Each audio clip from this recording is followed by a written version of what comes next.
आणि मुख्यमंत्री देवेंद्र फडणवीस हे सध्या मंत्रालयामधील आपत्ती व्यवस्थापन कक्षामध्ये पोहोचलेले आहेत आणि राज्यामधल्या एकूणच मान्सूनच्या या पावसाच्या परिस्थितीचा सध्या मुख्यमंत्री आढावा घेत आहेत। वारंवार खरं तर आपत्ती व्यवस्थापन प्रशासनाकडून देखील सगळ्या नागरिकांना आवाहन केलं जातं आहे। अनेक ठिकाणी रेड अलर्ट तर काही ठिकाणी पावसाचा ऑरेंज अलर्ट देखील देण्यात आलाय आणि या सगळ्याच्या परिस्थितीचा आढावा घेण्यासाठी सध्या मुख्यमंत्री देवेंद्र फडणवीस हे मंत्रालयामधल्या आपत्ती व्यवस्थापन कक्षामध्ये पोहोचलेले आहेत।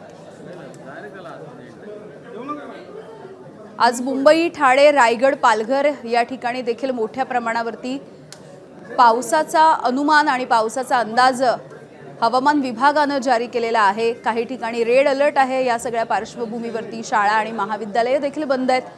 पुढच्या काही तास मुंबईसाठी देखील महत्त्वाचे आहेत।